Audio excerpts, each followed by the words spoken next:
자, 여러분 안녕하십니까? 우리 챕터 11장 생산요소 시장 7번 문제를 같이 풀어보도록 하겠습니다. 자, 신자유주의자인 호퍼 씨는 대통령에 취임하자마자 종전에 40%였던 근로소득세율을 이게 스몰 t가 0.4라고 할게요. 근데 이게 0.2로 대폭 낮추는 감세 정책을 시행했답니다. 실제 뭐 레이건 대통령이 영화배우였는데 대통령이 된 다음에 이렇게 신자유주의에 기반해서 1980년에 그래가지고 감세 정책을 실시하게 되는 것이죠.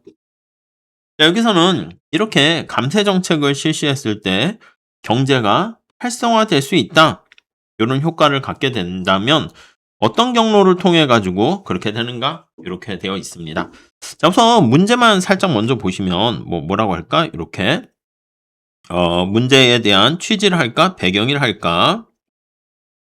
네, 한번 살짝 보시면 자, 근로소득세율을 인하했어. 그러니까 세율은 1 마이너스 실질 세후 임금은 이렇게 되는 거죠.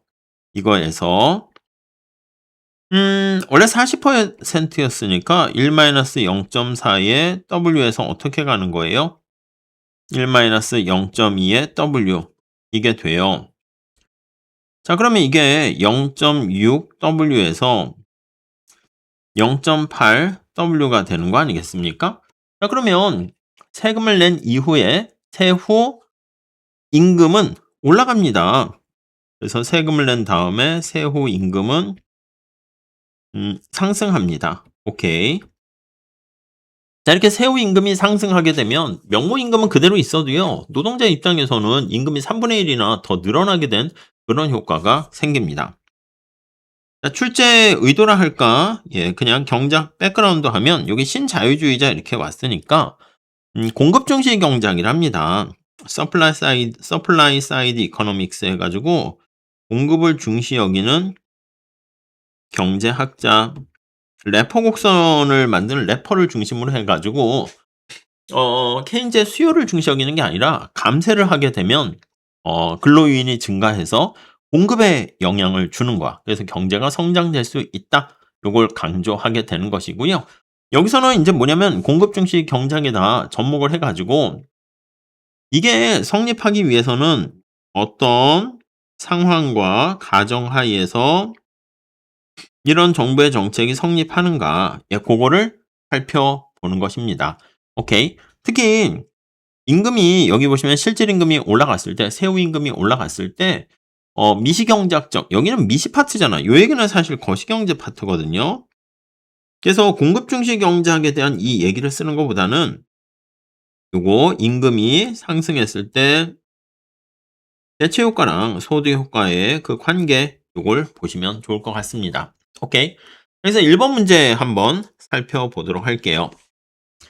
어떤 경로를 통해서 경제가 활성화되겠는가? 네, 그게 1번 되겠습니다.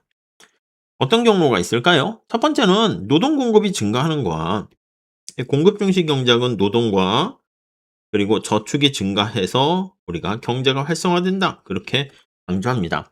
공급 중시잖아. 공급 측의 핵심 경로를 할 수 있는데 세율을 인하하게 되면 여기 나와 있는 것처럼 세후 임금이 올라갑니다. 자, 그럼 대체 효과는 어떻게 돼? 대체 효과는 여가의 가격이 요거 상승한다니까?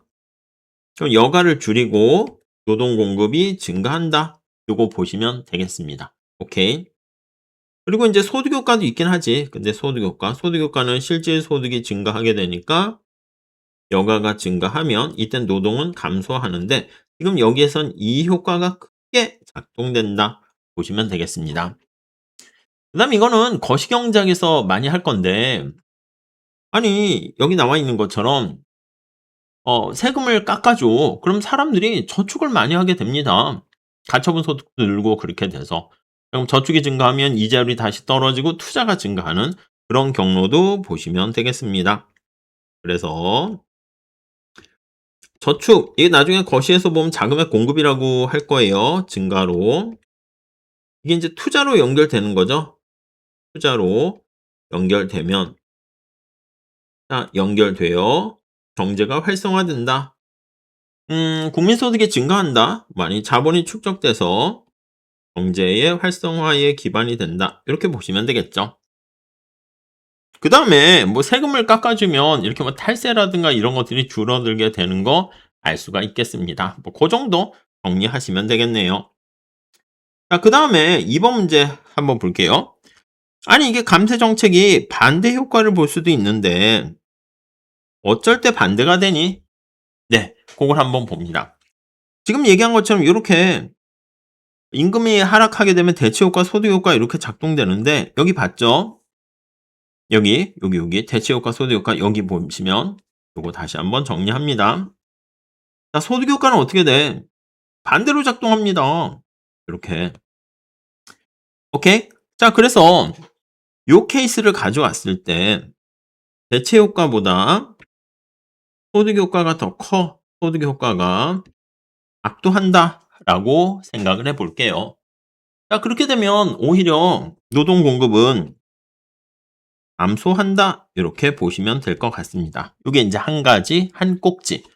그리고 인제 세금을 깎아주면 정부의 조세 수입이 줄어드는 거 아니겠습니까?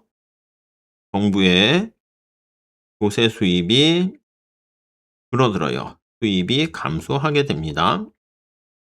정부가 운영되려면 돈이 있어야 되는데 돈이 없잖아, 감소로. 재정 적자가 발생하는 거죠. 이거는 사실 약간 거시경제학에 좀 더 가까워요. 자, 그럼 재정 적자가 발생하게 되면 돈이 없게 돼요.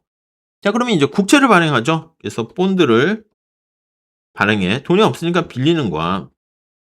발행하면 자, 본드의 가격이 하락해요. 본드의 가격이 하락하면 본드가 많아지니까 하락하죠. 본드의 가격과 이자율은 반비례 관계입니다.